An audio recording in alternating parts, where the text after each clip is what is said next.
بسم اللہ الرحمن الرحیم۔ کیا مرد و خواتین کے لیے جنابت کی حالت میں غسل کے بنا سونا جائز ہے؟ اس بارے میں حضرت محمد صلی اللہ علیہ وسلم نے کیا فرمایا؟ جاننے کے لیے ویڈیو کو مکمل دیکھیں۔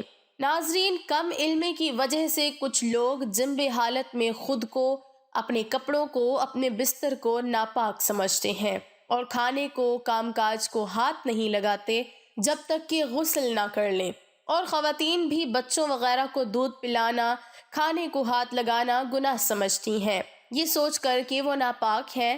اور کچھ عورتیں سمجھتی ہیں کہ غسل کے بنا آٹا گوندھنے سے بے برکتی ہوتی ہے، حالانکہ شریعت محمدی اس جہالت کا رد کرتی ہے۔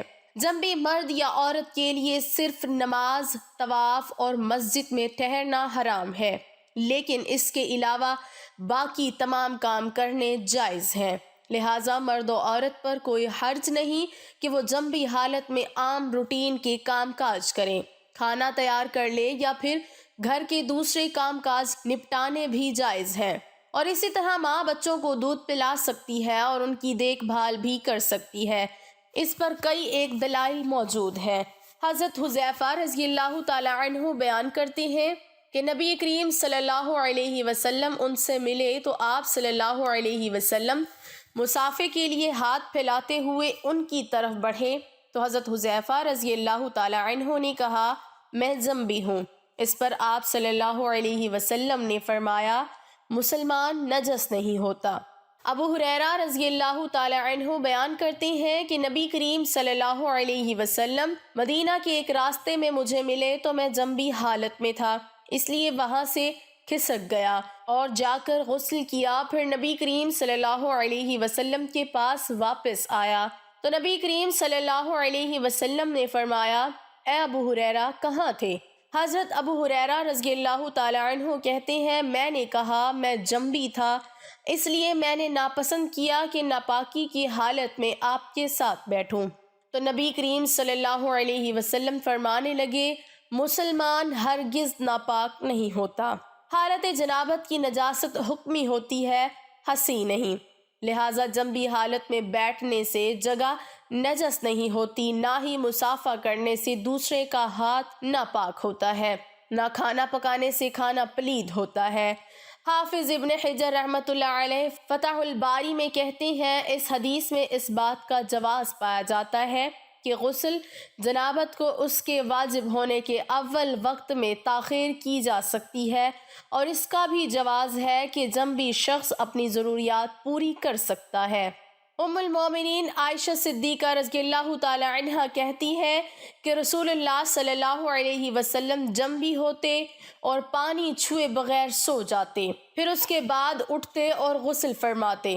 ابو بکر بن عبد الرحمن کہتے ہیں، میرے باپ عبد الرحمن مجھے ساتھ لے کر حضرت عائشہ رضی اللہ تعالی عنہا کی خدمت میں حاضر ہوئے۔ حضرت عائشہ رضی اللہ تعالی عنہا نے کہا کہ نبی کریم صلی اللہ علیہ وسلم صبح جنبی ہونے کی حالت میں کرتے، احتلام کی وجہ سے نہیں بلکہ اپنی بیویوں کے ساتھ جماع کی وجہ سے۔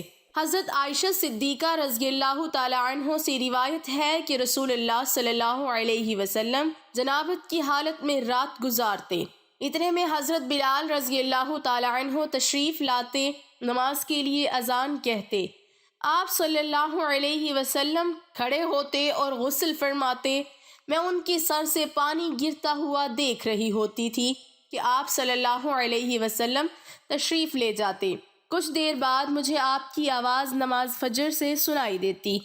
حضرت عائشہ صدیقہ رضی اللہ تعالی عنہ فرماتی ہیں کہ نبی کریم صلی اللہ علیہ وسلم حالت جنابت میں سونے کا ارادہ کرتے تو وضو کرتے اور کبھی تیمم کر لیتے، میاں بیوی اگر سونے سے پہلے غسل کر لیں تو یہ افضل ہے۔ عبداللہ بن قیس رضی اللہ تعالی عنہ کی حدیث میں ہے، وہ کہتے ہیں کہ میں نے حضرت عائشہ صدیقہ رضی اللہ تعالی عنہ سے پوچھا کہ نبی کریم صلی اللہ علیہ وسلم جنابت کی حالت میں کیا کرتے تھے؟ کیا وہ سونے سے قبل غسل کرتے یا غسل کرنے سے پہلے بھی سو جایا کرتے تھے؟ حضرت عائشہ صدیقہ رضی اللہ تعالی عنہ کہتی ہیں، وہ دونوں طرح ہی کیا کرتے تھے، کبھی آپ صلی اللہ علیہ وسلم غسل کر لیتے پھر آرام فرماتے، اور کبھی کبھی وضو کر لیا کرتے اور سو جاتے۔ وہ کہتے ہیں کہ میں نے کہا اللہ کا شکر جس نے اس معاملے میں آسانی رکھی ہے۔ حضرت عمر فاروق رضی اللہ تعالی عنہ نے سرکار دو عالم صلی اللہ علیہ وسلم سے عرض کیا کہ مجھے رات کو جنابت لاحق ہوتی ہے، یعنی احتلام یا جماع سے غسل واجب ہوتا ہے۔ آپ صلی اللہ علیہ وسلم نے فرمایا کہ اسی وقت وضو کر کے عضو کو دھو کر سو جایا کرو۔ ابو ہریرہ رضی اللہ تعالی عنہ بیان کرتے ہیں کہ ایک مرتبہ نماز کے لیے اقامت ہو گئی اور لوگوں نے صفیں باندھی تو رسول اللہ صلی اللہ علیہ وسلم نکلے، یہاں تک کہ جب آپ اپنی جگہ پر کھڑے ہو گئے تو آپ کو یاد آیا کہ میں نے غسل نہیں کیا ہے۔ آپ نے لوگوں سے کہا تم سب اپنی جگہ پر رہو، پھر آپ گھر واپس گئے اور ہمارے پاس واپس آئے تو آپ کے سر مبارک سے پانی ٹپک رہا تھا اور حال یہ تھا کہ آپ نے غسل کر رکھا تھا اور ہم صف باندھے کھڑے تھے۔ ابن عمر رضی اللہ تعالی عنہما بیان کرتے ہیں کہ عمر بن خطاب رضی اللہ تعالی عنہ نے رسول اکرم صلی اللہ علیہ وسلم سے پوچھا کہ ہم میں سے کوئی ایک جنابت کی حالت میں سونا چاہے تو جنبی حالت میں ہی سو سکتا ہے؟ تو نبی صلی اللہ علیہ وسلم کا فرمان تھا جب تم میں سے کوئی وضو کر لے تو وہ جنبی حالت میں سو سکتا ہے۔ امام نووی رحمۃ اللہ علیہ کا کہنا ہے اس حدیث میں اس بات کا استجاب پایا جاتا ہے کہ جنبی شخص ان سب کاموں کے لیے اپنی شرمگاہ کو دھوئے اور وضو کرے، اور خاص کر جب وہ اپنی دوسری بیوی سے جماع کرنا چاہے جس سے جماع نہیں کیا، اس کے لیے اپنے عضو تناسل کو دھونا یقیناً مستحب ہے۔ ہم بستری کے بعد افضل یہی ہے کہ آدمی جلدی غسل کر کے پاک صاف ہو جائے، لیکن اگر نماز کے وقت تک غسل کو مؤخر کر دے تو گنہگار نہیں ہوگا۔ البتہ فجر تک غسل مؤخر کرنے کی صورت میں اگر ہم بستری کے بعد سونا ہو تو بہتر یہ ہے کہ آدمی استنجا اور وضو کر لے، پھر سو جائے اور پھر بیدار ہو کر غسل کر لے۔ ان تمام احادیث مبارکہ سے پتہ چلا کہ غسل کے بغیر سونا کھانا سب جائز ہے، مگر غسل کر لے تو زیادہ بہتر ہے، یا کم از کم جب تک غسل نہیں کرنا تب تک وضو کر لے۔ یہ وضو کرنا بہتر ہے، واجب نہیں ہے۔ یہ وضو کرنا جنبی کے سونے کے لیے طہارت ہے، یعنی جنبی وضو کر کے سویا تو گویا وہ پاک سویا۔ لہٰذا اس حدیث سے معلوم ہوا کہ جسے رات کو احتلام ہو جائے یا جماع سے فراغت ہو، اس کے بعد سونے کا ارادہ یا بوجہ کسی ضرورت بے وقت غسل جنابت میں تاخیر کا خیال ہو تو ایسی شکل میں جنبی کا وضو کر لینا سنت ہے۔ اتنی بات اور سمجھ لیجئے کہ حدیث سے تو یہ معلوم ہوتا ہے کہ صورت مذکورہ میں وضو کیا جائے، اس کے بعد عضو تناسل کو دھویا جائے، حالانکہ ایسا نہیں ہے، بلکہ صحیح مسئلہ یہ ہے کہ پہلے عضو تناسل کو دھونا چاہیے، اس کے بعد وضو کرنا چاہیے۔ اس شکل میں حدیث کی مذکورہ ترتیب کے بارے میں کہا جائے گا کہ یہاں وضو کرنا اس لیے مقدم کر کے ذکر کیا گیا ہے کہ وضو کا احترام اور اس کی تعظیم کا اظہار پیش نظر تھا۔